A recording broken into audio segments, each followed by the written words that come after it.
Olá, sou o professor Divan do canal Eletrotécnica Moderna. Hoje, nesta aula, nós vamos falar sobre as variáveis elétricas relacionadas à eletricidade estática. Na primeira aula, nós falamos sobre a estrutura do átomo.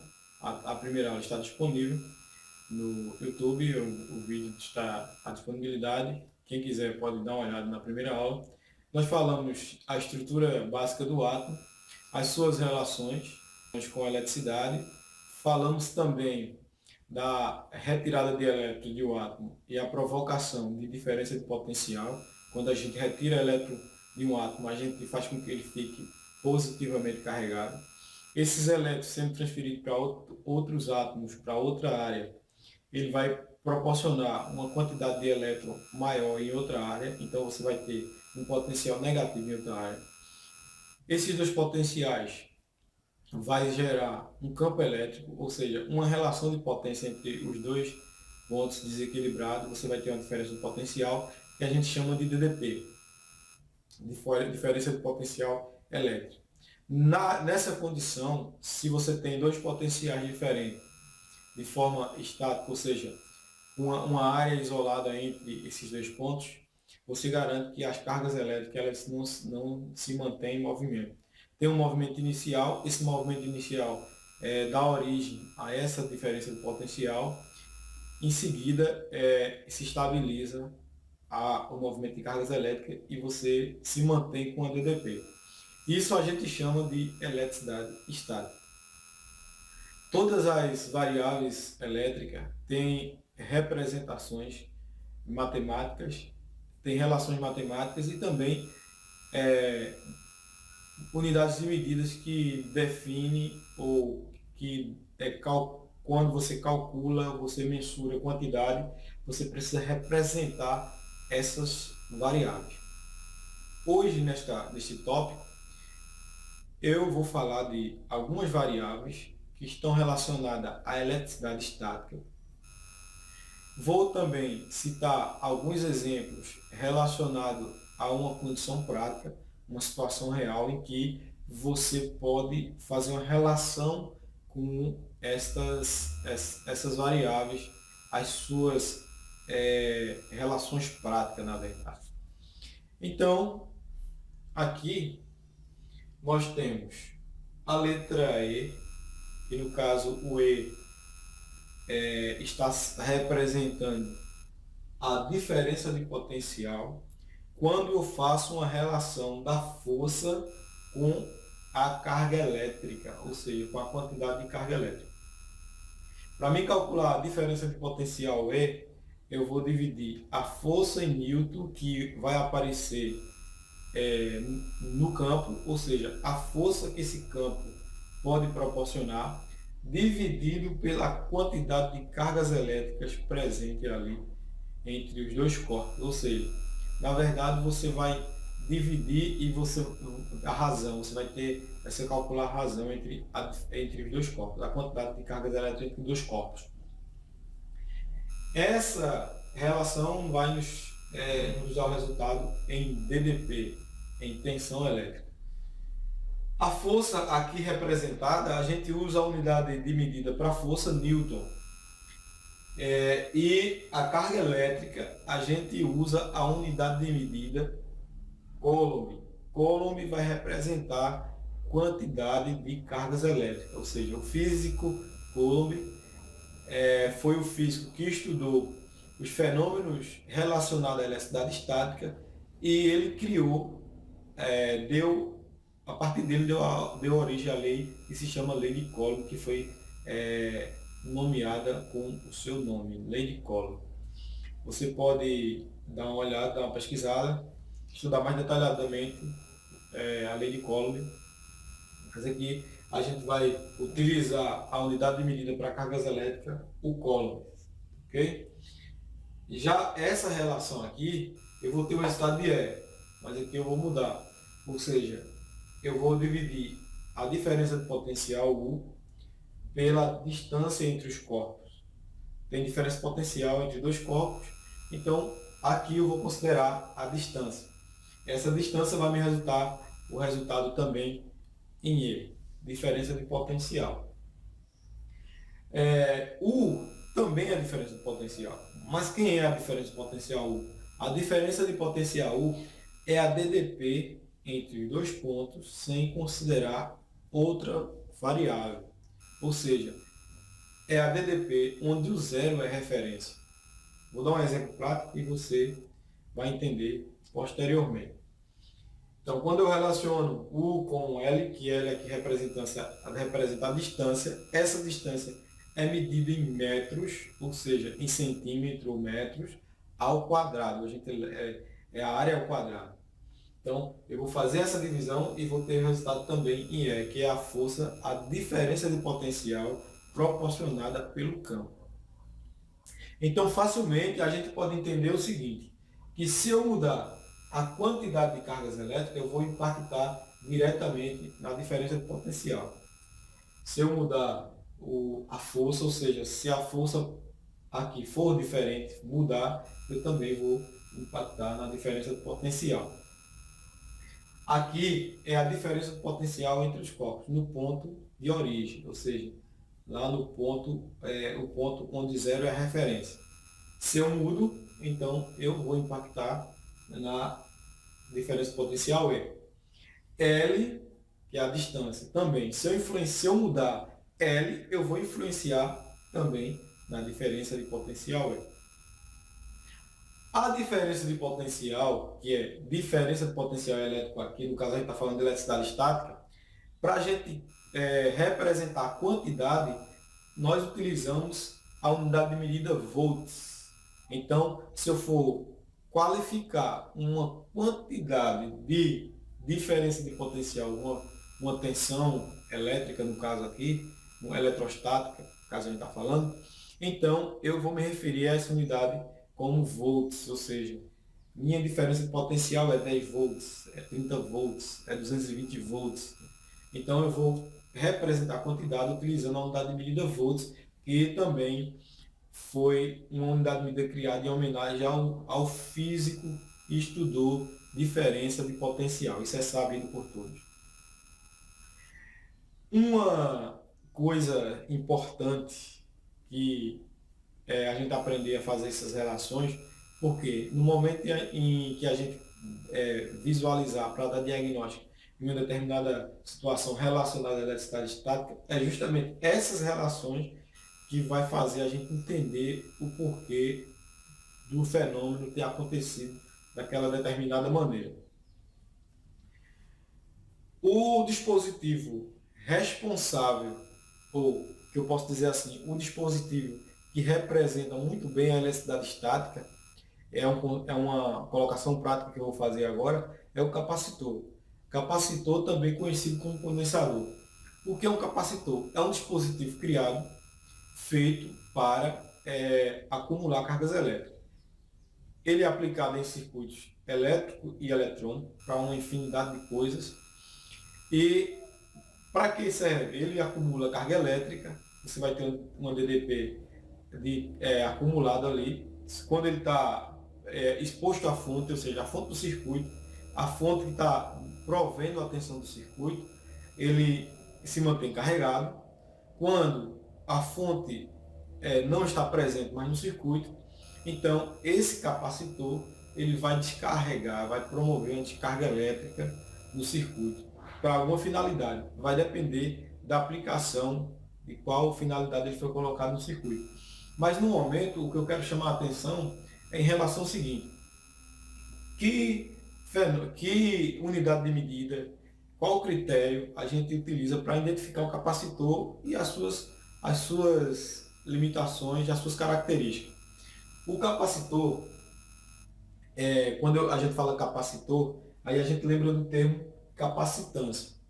Esse termo em eletrotécnica é muito aplicado. Certo? A capacitância, o que seria a capacitância? É a capacidade de um corpo acumular cargas elétricas. Ou seja, o corpo pode ser menos capacitivo ou mais capacitivo. Depende das suas propriedades no sentido de acumular cargas elétricas. Ele acumula bem cargas elétricas, ele é favorável ao acúmulo de cargas elétricas, então é um corpo capacitivo. E para me fazer a medição expressar numericamente isso aí, como é que eu faço? Qual a unidade de medida que eu uso? Então, se o corpo é capacitivo e eu quiser representar a sua capacitância, eu vou me referir a essa unidade de medida como Farad, ou seja, o Farad vai ser o que, que vai representar quantidade em relação à capacitância. Então, se eu for representar um corpo, se ele com quantidade, então eu vou utilizar o Farad como unidade de medida para representar capacitância. Então, o meu capacitor tem quantos farad? Então, quando eu falar de farad, eu estou me referindo à capacidade do meu capacitor acumular cargas elétricas. Então, se ele tiver uma quantidade, se nominalmente ele for muito capacitivo, então a capacitância em farad vai ser bem alta. Então, se eu for comprar um capacitor, por exemplo, para aplicar ele, eu vou utilizar farad como base para qualificar a quantidade e a sua capacidade de acumular cargas elétricas. Outro ponto de extrema importância é a questão a tensão nominal do capacitor, ou seja, quando você fala que tensão esse capacitor suporta, você está dizendo o seguinte, que aquele capacitor, para ele acumular X de cargas elétricas, ele precisa sofrer uma diferença potencial X em volts, diferença potencial em volts, medida em volts. Então, para mim escolher um capacitor, para mim dimensionar um capacitor é necessário, são duas unidades de medida básicas. A diferença de potencial do capacitor, que é medida em volts, e a capacitância do capacitor, que é medida em farad. Então, essas duas unidades de medida aí são de extrema importância, que vai definir o capacitor. Detalhes de projeto, detalhes de informação detalhada sobre a estrutura do capacitor, nós veremos em aulas posteriores relacionadas à eletricidade ou eletrônica para eletricista. Aí a gente fala mais detalhado. Agora nós estamos falando dos conceitos fundamentais da eletricidade estática. E eu uso o capacitor como representante para você ter uma visão prática dessas relações aqui. Então significa dizer o seguinte, que carga elétrica, se eu quiser calcular a quantidade de carga elétrica de um corpo, então eu vou caracterizá-lo pela seguinte maneira. Quantidade de cargas elétricas que esse corpo acumulou. Em que tensão eu fiz ele acumular essa carga? A diferença potencial. Então, carga elétrica vezes U, que é a DDP nominal do capacitor, certo? Então, eu vou descobrir a quantidade de carga elétrica que essa área, ou esse material, ou esse capacitor, é capaz de acumular. Então, se for conhecida a quantidade de cargas elétricas, se for conhecida a capacitância do capacitor e a tensão, então eu vou saber exatamente qual a quantidade de cargas elétricas que esse capacitor pode acumular. Essa é a relação. Eu estou falando na prática de um capacitor, mas essas aqui são as relações de capacitância. Okay? Independente de ser capacitor ou de ser uma outra coisa que esteja em acúmulo de carga elétrica estática. Outro ponto que eu vou colocar prático, para a gente ter uma visão prática, é a questão da eletricidade estática indesejável. Você pode ter essa eletricidade estática indesejável. Uma área que eu posso exemplificar muito bem é as linhas de transmissão. Nas linhas de transmissão, você tem condutores elétricos. Esses condutores geralmente são dispostos ou distribuídos em paralelo um do outro. Dependendo do nível de tensão ali presente, você vai ter uma grande influência capacitiva naquela linha de transmissão. Como? A gente começa a avaliar por aí. A estrutura do capacitor, que você deve estudar com mais detalhes, você tem que ir lá no nosso site, o Eletrotécnica Moderna, acessar o site, se cadastrar e consultar esse material relacionado a essa aula. Então você vai ver mais detalhes. Se surgir dúvidas, você entra no site, entra em contato, manda e-mail e a gente responde, na medida do possível, as questões para você. Então, a linha de transmissão, os condutores em paralelo, você tem diferença potencial entre dois pontos. Uma área é isolante, então você já tem característica do capacitor. O ar seria a minha área isolante, onde vai surgir o campo elétrico. Então, nesse campo elétrico vai aparecer uma diferença de potencial. Essa diferença de potencial vai ser em função de quê? Da força que vai surgir ali no campo e da quantidade de cargas elétricas. Que fica bem mais prático a gente utilizar essa relação aqui. Ó. Essa diferença de potencial que vai surgir ali naqueles dois pontos está relacionada a U, que é a tensão encontrada onde, se eu medir a diferença de potencial entre os dois condutores, que é a tensão nominal da rede, ou seja, se eu tenho uma linha de transmissão que é de 69 mil volts, então a tensão U presente ali, ó, é justamente a tensão medida entre os dois condutores, que seria o meu zero referência em relação a um ponto e outro, a distância dos dois condutores. Entre esses dois condutores, no percurso, na distância entre esses dois condutores, vai aparecer a tensão E. Essa tensão E é em função de quê? De U e de L, que U é a diferença de potencial existente na linha de transmissão, a diferença de potencial nominal da rede, e L seria a distância que eu fixei em projeto dos condutores. Então, para mim considerar a distância entre os condutores, isso é um ponto que eu tenho que levar em consideração, que é o fenômeno estático na linha de transmissão, ou o fenômeno capacitivo, o efeito capacitivo que pode aparecer ali naquela linha de transmissão. Então, atenção, mecanicamente, para mim garantir a fixação desses condutores, eu tenho que manter eles firmes e evidentes. Para ter uma suportabilidade, não pode existir uma força de atração ali. Essa força de atração existindo, ela pode desestruturar a fixação dos condutores e fazer com que ele se desloque, um se chocando ao outro e gerando danos e curto-circuito na linha de transmissão. Então eu tenho que garantir uma distância padrão para que esse campo, essa força que vai aparecer no campo, não se intensifique a ponto de deslocar os condutores. Ok? Então é isso. Essa é a nossa relação prática. Veja que os conceitos teóricos, a gente estuda isso em física, só que a gente precisa fazer uma relação com a realidade. E só é possível você fazer essa relação quando você vive isso aí. Então, esse é o nosso conceito de aula. Você vê o conceito teórico e você vê onde você pode aplicar na prática esses conceitos. As próximas aulas seguiremos aí com uma série de outras aulas. Hoje, nessa aula, nós falamos de eletricidade estática. Nas aulas seguintes, falaremos de eletricidade dinâmica. Em paralelo, teremos aulas no contexto industrial, que é comandos elétricos, força e controle, algumas coisas relacionadas à automação.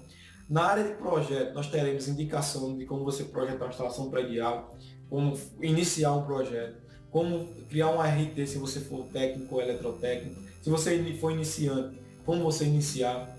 Uma série de aulas que nós vamos estar ministrando aí. Você pode acompanhar o nosso blog, nosso canal, nosso site. Fique conosco, veja aí as várias dicas, as várias oportunidades que nós estaremos mostrando aí no decorrer do curso e das aulas que estaremos montando. No final, eu digo, no final de um período, nós faremos uma junção de todos os materiais e as pessoas que se cadastraram no nosso site, acompanharam o nosso blog e fizeram associação de membros, nós vamos montar um book e mandar para as pessoas que estão conosco aí nesse projeto. Obrigado aí para todos que estão nos acompanhando. Aguarde a próxima aula, estaremos juntos aí na próxima aula. Se gostou, elogios, a gente agradece. Se não gostou, crítica construtiva, a gente procura melhorar. Mas nós estamos aqui, eu estou aqui para dividir conhecimento com você que está interagindo aí com as nossas aulas. Muito tempo de experiência na área, estou aí desde os 14 anos de idade, fui menor aprendiz, depois para os técnicos, e estamos juntos aí estamos juntos trabalhando até hoje no show de fábrica, na sala de aula, e estou disponível aí para a gente trocar conhecimento. Aguarde a próxima aula, assista a próxima aula. Obrigado, até a próxima.